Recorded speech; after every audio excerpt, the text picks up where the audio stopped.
The text came at 11:47 p.m. in that Guadalajara Holiday Inn lobby. 8 words from Tyler that ended 15 years of loyalty. You're fired. Card canceled. Figure it out yourself. I stared at my phone screen, reading those words 3 times. The marble floor under my feet felt more solid than anything else in my life at that moment. People walked past me speaking Spanish, dragging luggage, living their normal lives while mine was crumbling. I didn't throw my phone. I didn't curse. I just stood there, a 48-year-old man with $240 in my wallet, stranded 1,500 miles from home. My name is Nathan Pierce. I've got an 8-year-old son named Mason, who still sleeps with the baseball glove I gave him when he was 6. His mother died of cancer when he was 3, so it's just been us 2 figuring things out together. I'd been working at Belmar Industrial for 15 years, started as a junior tech when I was 33, worked my way up to supervisor, then got demoted back to manufacturing coordinator when I refused to play games with the books. Belmar makes heavy industrial equipment, hydraulic presses, conveyor systems, machinery that keeps America's factories running. I wasn't some big shot executive, but I was good at what I did. Really good. I understood metallurgy, could read steel specifications like other people read newspapers. When suppliers talked about ISO 9001 standards or tensile strength ratings, I knew exactly what they meant. That's how you build trust in this business. You know your stuff and you don't BS people. My boss, Tyler Rodriguez, was 45, always wore expensive suits he probably couldn't afford, drove a BMW that was more style than substance. He got promoted to operations director 3 years ago, and I still don't understand how. The man barely knew the difference between carbon steel and stainless steel, but he sure knew how to kiss up to the right people in corporate. Tyler had a favorite hobby, reminding me where I stood in the pecking order. You're lucky to have this job, Nathan, he'd say when I asked for time off to take Mason to a doctor's appointment. There are plenty of people who'd kill for your position. I'd bite my tongue and say, yes, sir, understood. What choice did I have? Mason needed health insurance. Private school tuition was $1,200 a month. My 401 kilo wasn't going to fund itself, and at 48, starting over somewhere else wasn't exactly appealing. 2 months before that text message destroyed my world, Tyler called me into his office.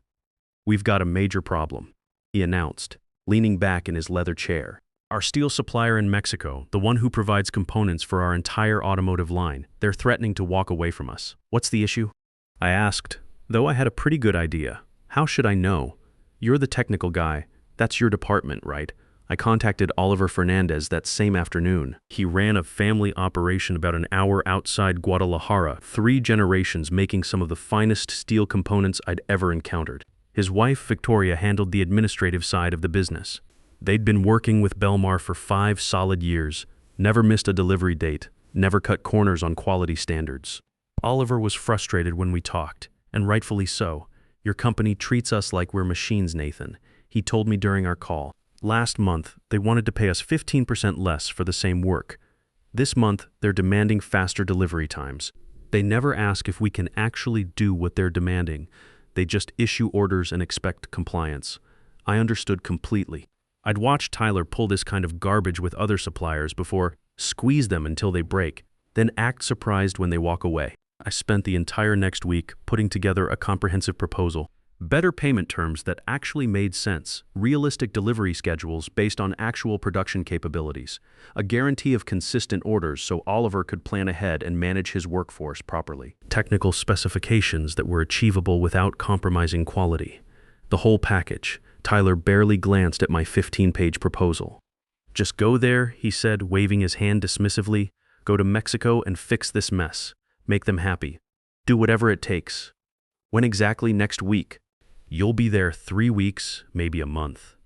However long it takes to get this sorted out. My stomach dropped like a stone. That's a really long time to be away. Your son has family, doesn't he? Your brother Carter? Figure it out, Nathan. This is what you're paid for. Mason cried hard the night before I left. That kid wrapped his arms around my waist and wouldn't let go for anything. Don't go, Dad. Please don't go away. I knelt down to his eye level, put my hands on his small shoulders. I have to go to work, buddy, just for a little while. Uncle Carter's going to stay with you, and you love Uncle Carter, but it's my birthday soon, he whispered, and those words nearly broke me. Something cracked inside my chest. I know it is. I'll be back before your birthday, I promise. That was a promise I couldn't keep. I flew into Guadalajara on a Tuesday morning. The company had arranged a rental Ford F-150 and a room at the Holiday Inn Express downtown. Nothing fancy or luxurious, but it was clean and professional. I met Oliver the next day at his manufacturing facility, which was about an hour's drive outside the main city. The operation was genuinely impressive. Modern equipment, skilled workers who clearly took pride in their craft, everything running like a well-oiled machine. Oliver was 58 years old, had gray hair, and a firm handshake that spoke to decades of honest work. Victoria was 55, sharp as a razor, and handled all the business administration with the kind of attention to detail that made successful companies run smoothly. They welcomed me with coffee and homemade pastries while we got down to talking business. "Tell me exactly what you need from us," Oliver said, getting straight to the point. "Honestly, I need you to keep working with us," I replied. "But more importantly, I need to understand what's not working for you right now." We spent hours that first day going through technical specifications, delivery schedules, and quality standards in detail. Oliver took me through his entire facility, showing me their proprietary steel alloy process, something they developed and refined over 20 years of continuous improvement. It was genuinely impressive engineering, producing components that were both stronger and lighter than standard industry specifications. No wonder our automotive clients specifically requested Oliver's materials. "Your boss, Tyler," Oliver said carefully as we walked through the production floor, "he speaks to us like we're nothing. Like our work and our expertise mean absolutely nothing to him." "I know," I said quietly, watching his skilled workers shape precision components. "He treats everyone that way. It's not personal, he just doesn't understand what respect means." Victoria looked at me with something that might have been sympathy. "Then why do you stay with a company like that?" "Because I'm 48 years old with an 8-year-old son to raise," I said honestly. "Starting over at my age isn't exactly easy, especially in this economy. Mason needs health insurance, food on the table, a roof over his head. Sometimes you swallow your pride to provide for your family." She nodded slowly. She understood that kind of sacrifice. Over the next 2 weeks, I built something genuinely meaningful with Oliver and his family operation. We negotiated terms that actually made sense for everyone involved. I explained what Belmar truly needed for their production schedules. Oliver showed me exactly what his operation could realistically deliver without compromising their quality standards or overworking his people. We found that sweet spot where both companies could prosper. The technical discussions were fascinating. Oliver's steel alloy process wasn't just innovative, it was revolutionary. The components were 30% stronger than standard grade while weighing 15% less. For automotive applications, that translated directly into better fuel efficiency and improved safety ratings. This wasn't just about cost savings. This was about genuine technological advancement. Then Oliver insisted on something completely unexpected. "I want you to be our primary contact person going forward," he said firmly. "Not Tyler, not anyone else from your company. Every agreement goes through you personally. Every technical specification gets approved by you directly. Otherwise, we don't continue working with Belmar." "I'm not the decision maker," I protested. "I'm just a coordinator. I don't have that kind of authority." "Then we give you that authority for this relationship," he said with absolute conviction. "You understand our work. You respect our process and our people. That man, Tyler, he doesn't understand anything except pushing people around and cutting costs." I didn't fully grasp what Oliver was doing at the time. Later, I realized he saw something I couldn't see yet. He recognized that Tyler was systematically using me, taking credit for my technical expertise and relationship-building skills, then treating me like I was expendable. Oliver wanted to protect what we were building together by making me indispensable to the partnership. Back home, Tyler would send messages at all hours of the day and night. "Where are we with the contract? When is it getting signed? What's taking so damn long?" I'd patiently explain that building genuine trust and technical partnerships takes time, that rushing the process would damage everything we were trying to accomplish. He'd respond with messages like, "I don't need excuses, Nathan. I need results, and I need them yesterday." The worst incident happened during week 2. Tyler insisted on joining one of my video calls with Oliver to speed things along. It was an absolute disaster from start to finish. Tyler interrupted constantly, made inappropriate jokes that didn't translate culturally, and treated Oliver like he was some kind of uneducated factory worker instead of a skilled engineer and business owner. After Tyler abruptly left the call to attend another meeting, Oliver said quietly, "That man has no respect for anyone but himself." "I'm really sorry about that," I said, genuinely embarrassed by Tyler's behavior. "Don't apologize for him." Oliver replied firmly, "You're not responsible for his character. You're not him, Nathan." Meanwhile, Mason's 9th birthday came and went while I was still in Mexico. I sent presents through express shipping, recorded a video message singing happy birthday, and called him 3 times that day. My brother Carter told me later that Mason cried when he opened the gifts because all he really wanted was his dad to come home. "He just wants you here," Carter said during one of our calls. "The presents are nice, but they're not you." "I know," I whispered into the phone, feeling like the worst father in the world. "Just a few more days. I'm almost done here." Finally, after 3 long weeks of intensive negotiations and technical discussions, we had everything perfectly in place. A comprehensive agreement that made sense for both companies. Terms that respected Oliver's operational capabilities while meeting Belmar's production requirements. A partnership that would bring Belmar $85 million worth of premium steel components over the next 2 years. Enough high-quality material to supply our entire automotive division and position us as a leader in the industry. Oliver's family would benefit substantially from the steady, well-paying work. Belmar would benefit from access to superior materials that would give us a genuine competitive advantage. Our automotive clients would benefit from better performing components. Everyone would win, a true partnership rather than an exploitative relationship. The official signing ceremony was scheduled for Thursday morning. Oliver insisted on doing it properly, with his entire family present, and a small celebration afterward. He treated the moment like it genuinely meant something important, which it did. This wasn't just a business transaction. It was the foundation of a long-term relationship built on mutual respect and technical excellence. I was genuinely proud of what I'd accomplished. For the first time in years, I felt like I'd done something that truly mattered, something bigger than just surviving day to day and collecting a paycheck. I'd built a bridge between 2 companies, 2 cultures, and created value that would benefit everyone involved. That Wednesday evening, I was sitting in the Holiday Inn lobby, double-checking all the final documentation for the next day's signing ceremony, making sure every technical specification was perfect and every delivery schedule was realistic. My phone buzzed with an incoming text message. Tyler's words appeared on the screen like a punch to the gut. "You're fired. Card canceled. Figure it out yourself." I stopped breathing. Read the message again. Then a 3rd time. No explanation, no warning, no phone call.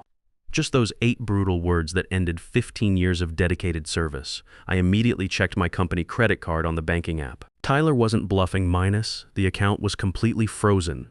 I was officially stranded in Mexico with $240 cash in my wallet and a return flight that was probably canceled along with everything else. After 3 weeks of intensive work, after missing my son's 9th birthday, after eating cheap street tacos to save the company money and staying in budget hotels instead of nicer accommodations, after doing everything they asked and more.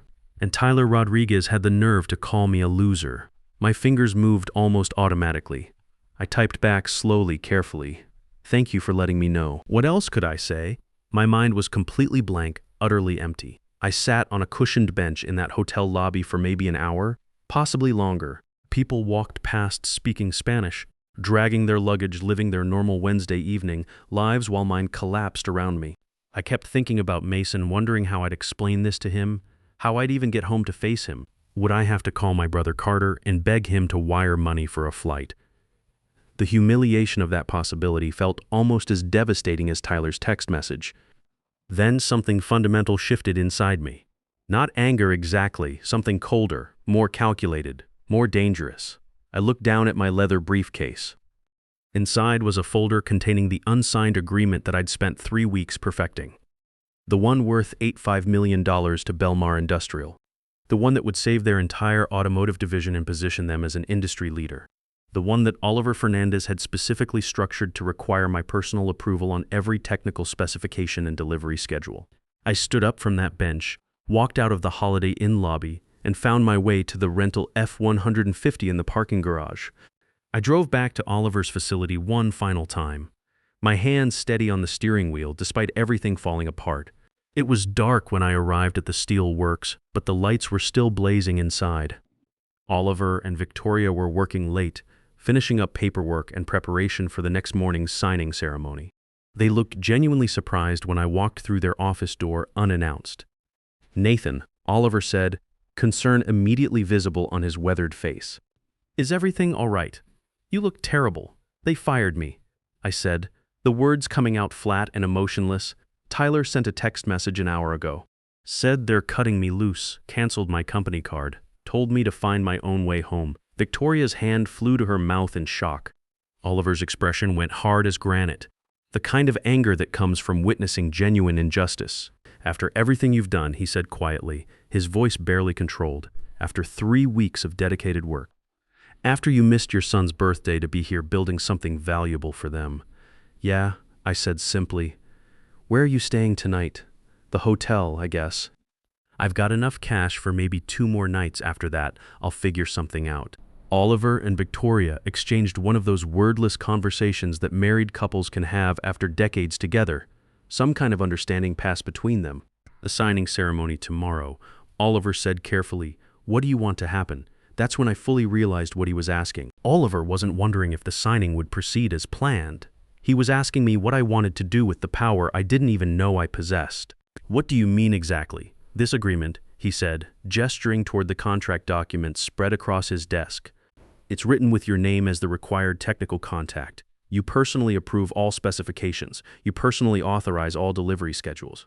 The contract specifically states that Belmar Industrial must deal directly with you to access our steel components. That's what we negotiated and agreed to." The implications hit me like a physical blow. "But I don't work for them anymore." "Exactly," Oliver said with grim satisfaction. "So why would I honor any agreement with them?" The weight of his words settled over me slowly. "Without me, there was no deal. Without me, Belmar had no access to the premium materials that their automotive clients specifically demanded."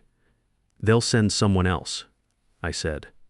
"Tyler will try to renegotiate with a replacement." "Let him try," Oliver replied firmly. "I won't speak with them. My family won't speak with them. We built this technical partnership with you personally, Nathan.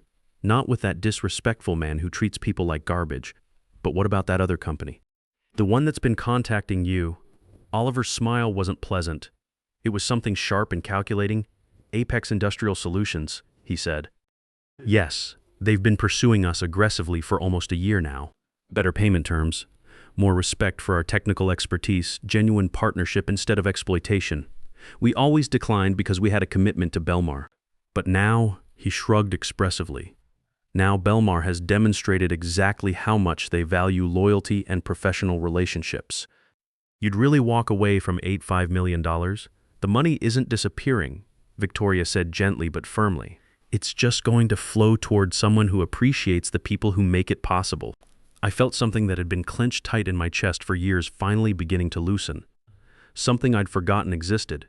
"There's something else you should know," Oliver continued. "Apex contacted us last month asking if we knew anyone who could coordinate their international sourcing operations. Someone with deep technical expertise and established supplier relationships. Someone who understands both the engineering requirements and the human side of building partnerships." He paused meaningfully. "I have someone specific in mind now." He meant me. I can't take that kind of risk. I said automatically, I need to get home to my son. I need to find stable employment. I can't afford to experiment with my career. "You need to stop letting people treat you like you're worthless," Oliver said with quiet intensity.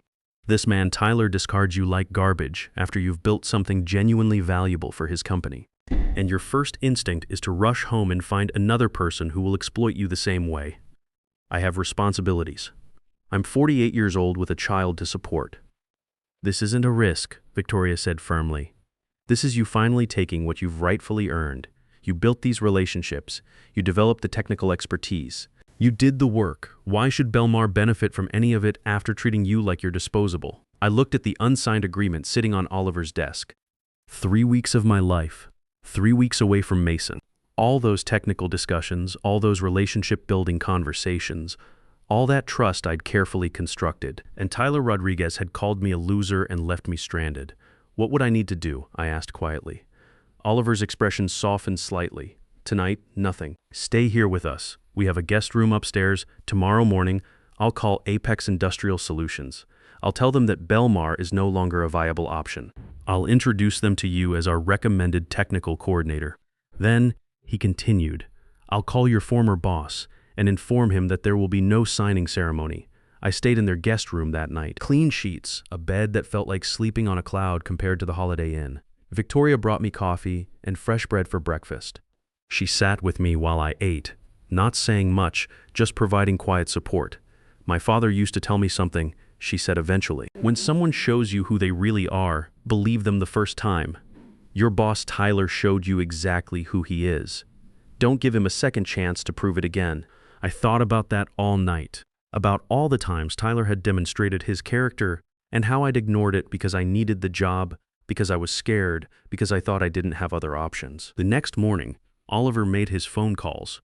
First, he contacted someone at Apex Industrial Solutions. Yes, this is Oliver Fernandez from Fernandez Steel Components. We spoke last month about a potential partnership. Is that opportunity still available? Excellent. I have someone you absolutely need to meet. He's the technical expert who built the relationship between us and Belmar. He's brilliant, experienced, and now he's available. Then Oliver called Tyler Rodriguez. He put the call on speakerphone so I could hear everything. My hands were trembling, but I kept my expression calm and controlled. Tyler answered on the second ring, his voice brisk and impatient. Oliver, finally. I've been trying to reach you since yesterday. Are we all set for this morning's signing? No, Oliver said clearly. We are definitely not set. Complete silence on the other end. What exactly do you mean by that? Tyler's voice had changed, become harder and more demanding. I mean, there will be no signing ceremony, no agreement, no partnership. Fernandez Steel Components will not be working with Belmar Industrial under any circumstances. Is this about money? Because we can negotiate better terms if that's what this is about. This is about respect, Oliver said firmly, something you clearly don't understand or value. Now wait just a minute here. I don't know what Nathan told you, but he told me you fired him. Oliver interrupted coldly. After he spent 3 weeks here working harder than anyone I've ever seen, after he built something valuable for your company, you threw him away like he means absolutely nothing. That's an internal personnel matter, Tyler said, his voice tight with barely controlled anger. It has nothing whatsoever to do with our business arrangement. It has everything to do with it, Oliver replied. Nathan was our business arrangement. We negotiated with him. We built technical specifications with him. We trust him completely. We don't trust you at all. Therefore, there is no arrangement. You can't just do this. We have a verbal agreement. We have commitments. We have nothing. Oliver said with finality, and now I'm transferring our business to Apex Industrial Solutions instead. They've been requesting a partnership with us for almost a year. We always said no because we thought we had loyalty with Belmar. But Belmar demonstrated no loyalty to the person who made our partnership possible. Wait, don't hang up, Oliver ended the call. I stared at him in amazement. My heart was pounding so hard I thought it might burst through my chest. You really just destroyed an $85 million deal. No, Oliver said calmly. I protected an $85 million partnership by moving it to people who understand its value. Apex Industrial wanted to meet me that same afternoon. Oliver arranged everything. Catherine Hayes, their CEO, was a sharp 42-year-old woman who got straight to business. Oliver speaks extremely highly of your technical expertise. She said during our meeting, tell me about yourself and what you're looking for. I told her the complete truth about Mason, about my 15 years at Belmar, about building supplier relationships because I understood both the technical requirements and the human elements of partnership. About being stranded yesterday but choosing to be here today instead of rushing home defeated. Because Oliver helped me realize something important, I said. I'm exceptionally good at what I do. I understand metallurgy, quality standards, and how to build trust with manufacturing partners. And I'm finished working for people who don't recognize or appreciate that expertise. Catherine smiled with genuine interest. Oliver mentioned you developed an $8.5 million technical agreement. Can you replicate that success for us? Absolutely, I said without hesitation. Then let's discuss what you need. Salary expectations, travel requirements, flexible scheduling because you have a son, everything. No one had ever asked me what I needed before. I told her about requiring time with Mason, about wanting compensation that reflected my expertise, about needing respect for my technical knowledge and relationship building abilities. Done, Catherine said immediately. All of it. We'll start you at $95,000 annually, plus equity participation. When can you begin? 6 months later, Belmar Industrial filed for bankruptcy protection. Without Oliver's premium steel components, they couldn't fulfill their automotive contracts. The equipment they managed to produce with substitute materials was inferior quality. Clients returned orders, canceled contracts, demanded refunds. Tyler Rodriguez lost his job when the company restructured. His reputation in the industry was permanently damaged. Meanwhile, I became senior technical director at Apex Industrial Solutions. My relationships with suppliers across North America helped them become a major player in industrial manufacturing. Mason is proud to tell his friends that his dad has a really cool job building partnerships with companies around the world. A year later, at Apex's new facility opening in Houston, Mason held my hand as we toured the production floor. Every piece of equipment was built with components I'd sourced through relationships I'd developed. "Did you really help make all this happen, Dad?" he asked, eyes wide with amazement. "I helped connect good people who do excellent work," I said, "and I get paid well for it, which means we can afford that new baseball glove you've been wanting." His face lit up with pure joy. "Really? Really?" That night on the plane home, Mason fell asleep with his head on my shoulder. I thought about everything that had changed since that devastating text message in Guadalajara. Tyler Rodriguez had called me a loser and thrown me away like garbage. Instead of destroying me, he'd freed me to discover my actual worth. Sometimes the best revenge isn't destruction, it's refusing to save someone from their own terrible decisions. Sometimes the best revenge is finally choosing yourself, no matter how old you are or how scared you might be of starting over. At 48, I learned that standing up for your own value isn't selfish, it's essential, and it's never too late to walk away from people who treat you like you're disposable. Your expertise and relationships are your real currency. Never let anyone convince you they're worthless just because they can't see the value you bring. The people who throw you away today will scramble to get you back tomorrow, but by then you'll have found those who appreciated you all along.